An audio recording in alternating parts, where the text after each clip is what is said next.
2-3 दिन पहले से एक बहुत बड़ी प्रॉब्लम हुई थी जो पूरे भारत में इस टाइम बीमारी बनने जा रही थी। जो रोज़ रोज़ के खर्चे, रोज़ रोज़ की फ़ीसों में बढ़ोतरी और किसी न किसी चीज़ पर पैसे मंगवाना, पेरेंट्स को कभी किसी चीज़ के लिए ज़बरदस्ती करवाना, एक तरह से हम ज़बरदस्ती वर्ड कह सकते हैं, साथ में कह सकते हैं लूट किस पर? किताबों पर।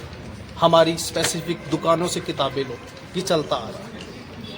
पर जो ये कल मैं खुद एक ग्रुप में मुझे ज्वाइन किया, तो जस्ट हम ग्रुप में ऐड हुए तो वहाँ से पता लगा कि ये सारे बर्निंग इशू जो पूरे भारत में इस टाइम चल रहे हैं वो यहाँ पर भी हमारे बच्चों के साथ भी हो रहे हैं। तो उसमें जब हमने एक जर्नल बात करी, जो हमें प्रॉब्लम्स आ रही थी उसके बारे में बात की, तो हमें आज एश्योरेंस स्कूल से मिला गया। प्रिंसिपल मैम से बहुत सॉफ्टली, बहुत अच्छे से एक एश्योरेंस दिया गया कि जितनी भी बात हमारी हुई है, जो जो प्रॉब्लम्स पेरेंट्स की स्कूल को लेकर थी, उन पर आगे एमडी मैम और मैनेजमेंट से बात की जाएगी और जल्दी से जल्दी उनका सॉल्यूशन किया जाए। आप पेरेंट्स हैं यहाँ? यहाँ मैं पेरेंट्स पेशे से वकील हूँ। तो आप अकेले गए थे?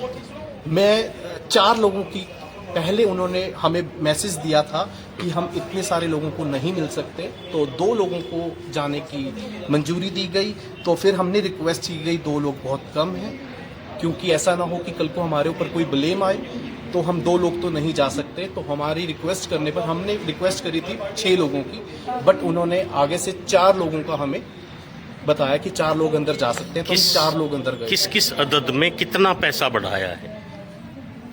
अगर बात की जाए तो हर एक मुद्दे पर, हर एक चीज पर पैसे की बढ़ोतरी की गई है। स्कूल की बात की जाए, जैसे किस के लिए? किताबों की बात की जाए, एक इनकी लैब, वीआर लैब को लेकर जिसकी एक नवी पैसे जोड़े गए थे जो साल के लिए जा रहे थे, उस चीज के बारे में बात हुई है, जिसके बारे में इन्होंने एश्योरेंस किया है कि हम उसको कुछ समय देरी बाद या कुछ बात करके, कुछ लेस होता है, पहले जो भी मैनेजमेंट कमेटी डिसाइड करेगी। जैसे एआई के लिए पैसा बढ़ाया है? एआई के लिए उन्होंने ये बताया है कि नहीं, स्पोर्ट्स के लिए पैसा बढ़ाया है? स्पोर्ट्स के लिए कोई जरूरी नहीं है। स्पोर्ट्स वो है जी जो शाम को एक इनकी अलग से क्लासेस चलती हैं स्कूल के बाद। हाँ। वो उसमें उन्होंने क्लियर कट कह दिया जी, जो करवाना चाहते हैं करवाएं, नहीं करवाना चाहते नहीं करवाएं। ये आपको अच्छा लगता? ये ठीक लगा कि हाँ ठीक है, पर एक अगर दुकान पे कोई कहे कि मैं 10 रुपए की चीज 100 रुपए की बेच रहा हूँ और फिर ये कहे तेरी इच्छा है ले या ना ले, क्या उसे उचित मानते हैं? मेरे ख्याल से तो जो ये पेरेंट्स इकट्ठे हुए हैं, हाँ। जो दबाव बनना शुरू हुआ है, हाँ। जो एक नींव रखी गई है, हाँ। मैं बोलता हूँ जिसने भी ग्रुप बनाया, हाँ। उसने एक नींव रख दी है कि कल को अगर कोई भी समस्या आती है तो उसका समाधान हो सकता है। एआई के इंस्ट्रक्टर्स हैं यहाँ पे, टीचर्स हैं यहाँ पे, व्यवस्था है? उस बारे में इन्होंने अभी कोई प्रॉपर जवाब नहीं दिया। उस बारे में ये बोला गया कि हमारे पास 6 महीने ट्रेंड किए हुए टीचर्स हैं। मतलब आपकी कोई खास सुनवाई नहीं हुई, क्योंकि कोई राहत तो है नहीं?